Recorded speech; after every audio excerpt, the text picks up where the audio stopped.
नमस्कार दोस्तों, स्वागत है आपका हमारे YouTube चैनल ज्ञान कोश स्टडी पर। मैं अंकित कुमार। आइए शुरू करते हैं आज की क्लास को। टैली की आज की क्लास में हम एक इम्पॉर्टेंट टॉपिक डिस्कस करने जा रहे हैं। वो इम्पॉर्टेंट टॉपिक है वाउचर क्रिएशन। जी हाँ, लास्ट वीडियोस में हमने स्टॉक के विषय में पढ़ा है कि स्टॉक क्या होता है, स्टॉक ग्रुप क्या होता है, स्टॉक को कैसे बनाना है। स्टॉक बनाने के बाद बिजनेस में हमको माल खरीदना है, माल बेचना है, भुगतान करना है, आदि काम को करना है।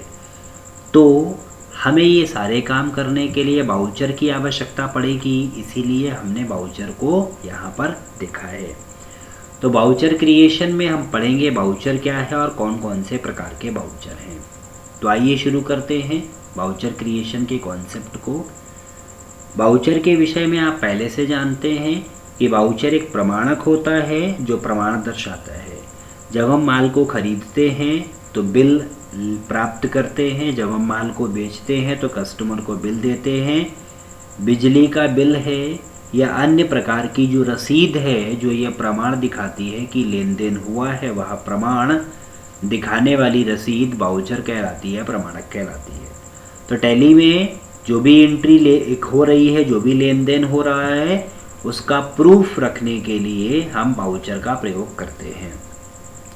हमने जो जर्नल एंट्री के विषय में सीखा था कि दो खाते प्रभावित हो रहे हैं, एक डेबिट हो रहा है, एक क्रेडिट हो रहा है, तो उन एंट्री को खाली कॉपी पर लिखने के लिए नहीं सीखा है, उनकी एंट्री भी हमको टैली में करनी है, इसीलिए हम उसको सीख रहे थे। अब उन एंट्रीज को करने का समय आ गया है जिसके लिए हम वाउचर क्रिएशन को समझ रहे हैं। तो आपको समझ में आ गया है वाउचर क्या है। तो वाउचर प्रमाणक को कहा गया है, प्रमाण दर्शाने वाली वह रसीद, वह बिल प्रमाणक कहलाती है, जो यह दर्शाता है कि हाँ लेन देन हुआ है। टैली में विभिन्न प्रकार के वाउचर हैं, अलग अलग काम के लिए अलग अलग वाउचर हैं, जैसे कॉन्ट्रा वाउचर है, पेमेंट वाउचर है, रिसिप्ट वाउचर है, जर्नल वाउचर है, सेल्स वाउचर है, परचेज वाउचर है, क्रेडिट नोट वाउचर है, डेबिट नोट वाउचर है। तो ये विभिन्न प्रकार के वाउचर हैं जिनका काम अलग अलग है और इनकी अपनी अलग अलग शॉर्टकट की है। जैसे कॉन्ट्रा वाउचर के लिए F4 है, पेमेंट वाउचर के लिए F5 है, रिसिप्ट के लिए F6 है, जर्नल के लिए F7 है, सेल्स के लिए F8 है, परचेज के लिए F9 है, क्रेडिट नोट जिसको सेल्स रिटर्न कहते हैं कंट्रोल F8 है, और परचेज रिटर्न जिसको कहते हैं वो डेबिट नोट है, कंट्रोल F9 है। आइए शुरू करते हैं स्टेप बाय स्टेप एक एक वाउचर को पढ़ना।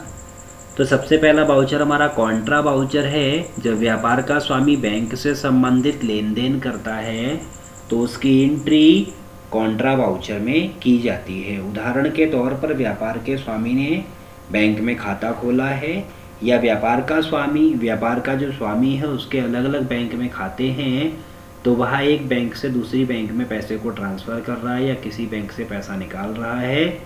ये सारे लेन देन की एंट्री कॉन्ट्रा वाउचर में की जाएगी, जिसके लिए F4 शॉर्टकट की का प्रयोग किया जाता है। अगला वाउचर पेमेंट वाउचर है। पेमेंट भुगतान को कहते हैं। व्यापार में होने वाले सभी प्रकार के खर्चे, उन सभी की एंट्री पेमेंट वाउचर के द्वारा की जाती है। और यदि व्यापार का स्वामी सप्लायर को पैसे देना चाह रहा है, माल खरीदने पर जो पैसे बने हैं वो पैसे देना है, उसका भुगतान करना है, तो उसकी एंट्री भी पेमेंट वाउचर में ही की जाएगी। उदाहरण के तौर पे व्यापार के स्वामी ने व्यापार में प्रयोग हेतु फर्नीचर खरीदा है, तो जब फर्नीचर खरीदेंगे तो फर्नीचर वाले को भुगतान करना पड़ेगा, तो पेमेंट वाउचर का प्रयोग किया जाएगा। हम आपको पहले भी ये बता चुके हैं कि व्यापार का स्वामी जब व्यापार में प्रयोग हेतु कोई भी संपत्ति खरीदेगा तो उसके लिए परचेज वाउचर का प्रयोग नहीं किया जाएगा। परचेज ना कर पेमेंट मतलब भुगतान का प्रयोग होगा। इसके लिए F5 शॉर्टकट की का प्रयोग करते हैं। रिसिप्ट वाउचर है। व्यापार में किसी भी प्रकार की जो प्राप्ति होती है, या नगद प्राप्ति हो या वो बैंक के द्वारा प्राप्त हो, उसकी एंट्री रिसिप्ट वाउचर में की जाती है। उदाहरण के लिए व्यापार के स्वामी ने कस्टमर को उधार माल बेचा था, तो कस्टमर से प्राप्त हुआ पैसा रिसिप्ट हुआ है, उसकी एंट्री रिसिप्ट वाउचर में जाएगी। या व्यापार के स्वामी ने किसी व्यक्ति को पैसा उधार दिया है तो उधारी से प्राप्त हुआ पैसा या उस उधारी से ब्याज आया है उसका पैसा उसकी एंट्री भी रिसिप्ट वाउचर में ही की जाएगी। इसके लिए F6 शॉर्टकट की का प्रयोग किया जाता है। आगे है जर्नल वाउचर। कोई भी ऐसी एंट्री जो दिए गए विभिन्न प्रकार के वाउचर में नहीं जाती है तो उस एंट्री को जर्नल वाउचर में रखा जाता है। उदाहरण के तौर पे व्यापार के स्वामी ने व्यापार में प्रयोग हेतु उधार मोटरसाइकिल खरीदी। किसी भी दुकानदार से जो कंपनी का मालिक है उससे उधार मोटरसाइकिल खरीदी है, तो जब मोटरसाइकिल उधार खरीदी है तो नगद भुगतान किया नहीं गया, इसीलिए पेमेंट वाउचर नहीं लगेगा। अब जो संपत्ति है बाइक, क्योंकि हमने प्रयोग हेतु खरीदी है तो हमारी संपत्ति बन गई है, संपत्ति है इसीलिए परचेज वाउचर भी नहीं लगेगा, बेचा है नहीं इसीलिए सेल्स वाउचर भी नहीं लगेगा, किसी भी प्रकार की कोई प्राप्ति नहीं हुई है इसीलिए रिसिप्ट वाउचर भी नहीं लगेगा। तो दिए गए कोई भी वाउचर में इसकी एंट्री न होने पर ये एंट्री जर्नल वाउचर में की जाएगी। और इसके साथ ही जो कंपाउंड एंट्रीज होती हैं, कंपाउंड एंट्रीज का मतलब ऐसी एंट्री जिसमें एक से ज़्यादा डेबिट हैं या एक से ज़्यादा क्रेडिट हैं, तो वो एंट्री कंपाउंड एंट्री कहलाती है जो कि जनरल वाउचर में की जाती है। इसके लिए F7 शॉर्टकट की का प्रयोग किया जाता है। आगे है सेल्स वाउचर। सेल्स का माने बिक्री से है, तो व्यापार का स्वामी जब माल को बेचता है तो कस्टमर को बिल देने के लिए वो एंट्री सेल्स वाउचर में करता है। इसके लिए F8 शॉर्टकट की है। यदि व्यापार का स्वामी माल खरीदता है किसी सप्लायर से तो जो खरीदी हुई है उसकी एंट्री परचेज वाउचर में की जाती है। इसके लिए F9 शॉर्टकट की का प्रयोग किया जाता है। अगला है जिसको कहते हैं क्रेडिट नोट वाउचर। इसका मतलब है सेल्स रिटर्न वाउचर।